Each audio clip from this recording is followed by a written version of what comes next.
writing pals, my name is Xanna Renee. I'm a dark fantasy writer here on YouTube, and today we're talking about 5 of my favorite spoopy things in reading.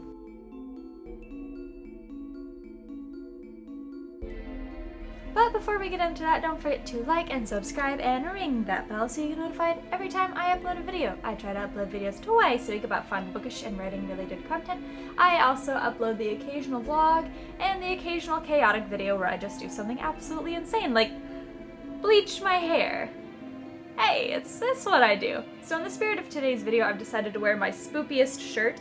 This is Lady Bow and Bootle from Paper Mario, the original 64 version. Bow is one of my favorite partners to have out in the game, and I believe she makes a cameo in Thousand Year Door, which is tied with the original for being my favorite Paper Mario game.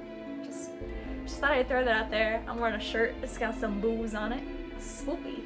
It's the theme. Jumping into number 1, I have familiars, especially cats. So I have a very soft spot in my heart for cats. I love cats. I have a cat. I've always had a cat.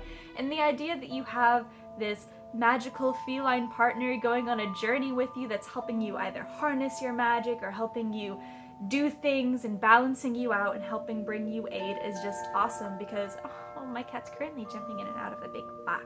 Because having someone on the journey to help you out, I think, is a wonderful thing to use in writing. Having someone there to help the main character. And then just having it be like a pet is even cuter because it's a cat. Come on! It's a cat! Bonus points if it's a black cat because, you know, spoopy black cats, but any kind of cat will do for me. I think it's a really fun way to invert the trope by making it like a white cat, because to make it a white cat, because, you know, traditionally witches always had black cats. Spin the trope on its head, make it a white cat, make it a tabby, have it be a totally different colored cat, have the cat be able to transform into different animals. I don't know, just give me some familiars because they make my heart all warm and fuzzy. Spoopy trope number 2 that I love is monsters being monsters. So I know a lot of people have kind of been talking about this as of late. Monsters in fiction are kind of being treated like not monsters. That's the most delicate way I can put it. They're very much hypersexualized in a way. Monsters are being seen as sexy, as seductive, dark creatures. And it's kind of like, I want to see a monster being a monster. Like, I don't want, you know, a super handsome you know what, fine, give me a super handsome vampire, but make him evil. Like, evil. I also, you know, love ghosts or other fun traditional monsters that we classically see in literature actually being portrayed as evil. I want my monsters to be evil, please.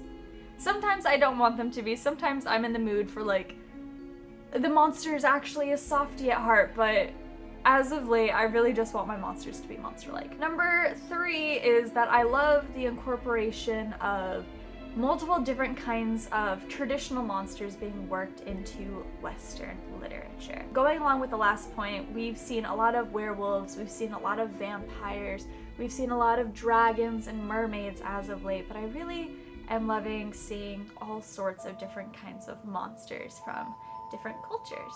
And I think it's wonderful. I think it's a great way to, 1, introduce mythology from other cultures, and 2, introduce some new monsters into the mix. Or even different subcategories of traditional monsters. So instead of your classic vampire, you could have a dhampir, or instead of a mermaid, we could have a siren, or, you know, a step further, selkie. Instead of dragons, what about drakes or wyverns? All of these different monsters I'm in love with.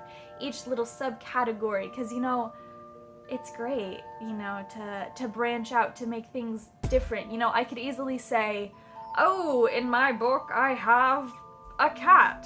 You know, what kind of cat? Let's elaborate. Let's go further into this. Let's explore a little bit more about the different breeds of cats and why I chose this cat, or why I chose this dog, or why I chose this subcategory of dragon. You know, just give me some variety, please. My 4th favorite spoopy trope is that the house is the monster. The thought that an inanimate object is evil is unsettling because it's an inanimate object. It's a house. Houses aren't alive. But when you treat it like it is, and it's the house that's actually evil and malicious and trying to kill you and your family, or it's a very specific chair or car, or usually it's a house. Most of the time when an inanimate object is evil, it's a house, and I'm living for it. I just recently finished watching the first season of The Haunting of Hill House with my two sisters when they were here to visit, and I loved it. Oh my gosh, that show was amazing. It was just amazing. Like, you learn as you go and things change, and it's still spooky, but then it's spooky in different ways, and it was amazing. I highly recommend it to anyone who's needing something extra spoopy to watch during October. And my fifth favorite spoopy trope is insanity. Am I actually saying this, or am I going insane? Is this actually happening to me, or is it all just in my mind? I think the thought that you don't have control over your mind is very unsettling. It is very unsettling to think that the things that you are seeing, the things that you are hearing, the things that you are experiencing aren't actually happening. And there's nothing you can do about it is the ultimate fear. Ultimate fear of mine is not having control over my body or my actions, and it's unsettling. So I think the best way to kind of put that into literature is to have, your main character thinking that they could be going insane. Now, you could either have it go one of two ways. You could have it be that they aren't insane. These things are actually happening. Supernatural things are happening. They aren't crazy. Or the flip side, they are insane. These things aren't actually happening. They just think that they are.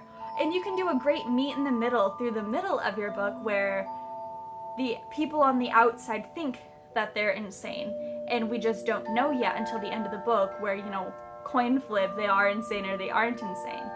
But I think having that uncertainty up until the end also really helps with this trope, because it just adds on to the uncertainty. You're uncertain if you're actually insane or not insane. Everyone else around you thinks you're insane. Are you actually? I need answers. But yes, these were 5 of my favorite spoopy tropes. Let me know what some of your favorite spoopy tropes are in the comments down below, or you can hit me up on any of my socials. I'm on Facebook, Twitter, and Instagram, all at XannasBooks. And like I said earlier, I upload videos twice a week here about fun bookish and writing related content, and the occasional vlog, and the occasional crazy video, because I cannot be stopped. I'll see you guys next time. Bye!